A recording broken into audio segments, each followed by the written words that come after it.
Suburban Sentinel here with another prepping related video. In a previous post, we discussed the 4 pillars of prepping. And one of those pillars of prepping is supplies and equipment. That is stuff that you're putting away for a rainy day. But there's so much stuff out there, it's kind of easy to get lost in the weeds, especially for those new to prepping. The issues become, what should I buy and what should my priorities be? And that's what we're going to address in this video. This will be geared toward you prepping newbies. My aim here is not to tell you exactly what to buy or make or put away. My goal is to help you develop a strategy for starting to prep and developing preps, assuming that you have limited resources. In order to make the task of putting together supplies and equipment less daunting, I like to separate stuff into 3 primary categories. Category 1, life-sustaining consumables. Category 2, other necessities. And category 3, comfort and convenience items. And we will address each type in turn.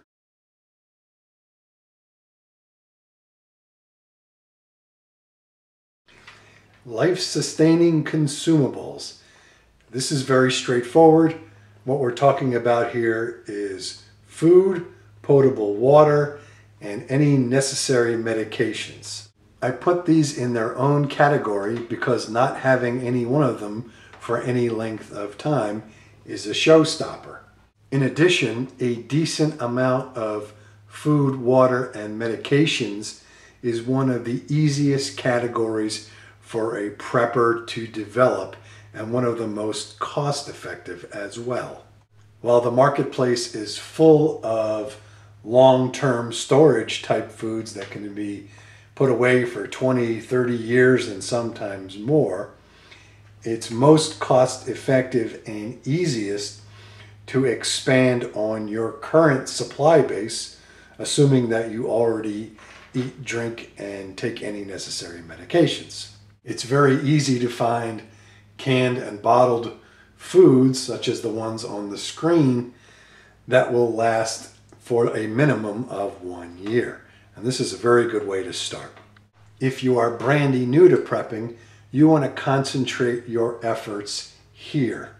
One of the easiest ways to build up your supply of life-sustaining consumables is to set up target durations. So by way of example, first shoot for getting a 3-day supply of extra consumables on hand.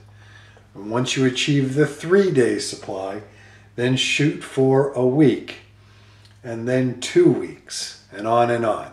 Personally, I recommend to new preppers that they focus all of their attention and resources on these life-sustaining consumables until they hit a minimum of a 90-day supply of extra goods.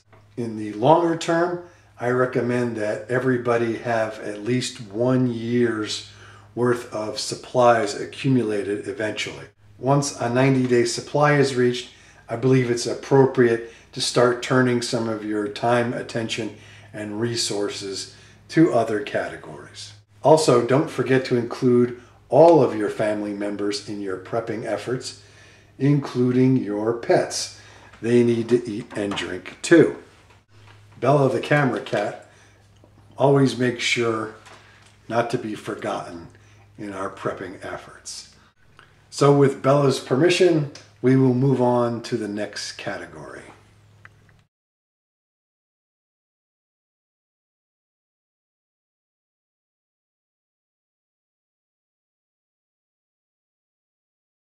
Other necessities. And that's comprised of various other subcategories of items. So let's explore each one briefly. For example, shelter, of course, is an absolute necessity. If the place you're currently in isn't suitable, you're going to want to look into either A, moving, B, developing an alternate location, or C, modifying what you have. Another subcategory, protection and security. If things really go south and you have resources, you can bet your bottom dollar there'll be someone who wants to liberate those resources from you, and you may be called upon to defend them. So of course you're going to want suitable weapons. First aid and medical. You're going to want to have the supplies to take care of any minor emergencies and hopefully keep everybody in your crew healthy. Transportation. Especially if you have an alternate location, having suitable transportation is going to be an absolute necessity. Communication, another subcategory. May be important to some, not so much to others. But if there are multiple parties in multiple locations in your group or family, you're going to want to be able to communicate. This broad category of other necessities will probably take up more of your time, money, and energy than the other two categories of supplies and equipment. What you're going to want to do is set priorities based on your living and financial circumstances. For example, if you happen to live here in New England, having multiple sources of heat for your home could be very, very important. If you happen to live in southern Florida, probably not so much. Moreover, this other necessities category is going to continually change. Your life is going to change in one way or another, like it or not. So as you evolve, your preps should evolve with you. This takes constant evaluation, planning, execution, and maintenance. And nobody ever said prepping was for wimps. So let's move on to our final category within supplies and equipment. These are by definition not necessities, but they are nonetheless important. Part of your job as a prepper is to keep up morale. Better attitudes mean less overall stress within your family or group, and that makes surviving an unusual set of circumstances easier. Plus, this is one area that doesn't necessarily require a large investment of your time or money. Some board games for the kids, some books for the adults, and the favorite toys for the pets. These will go a long way. Obviously, the more comfort and convenience available, or the closer things are to normal, the better.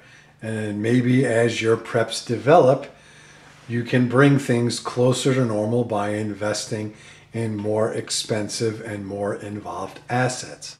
For example, I purchased a couple of generators.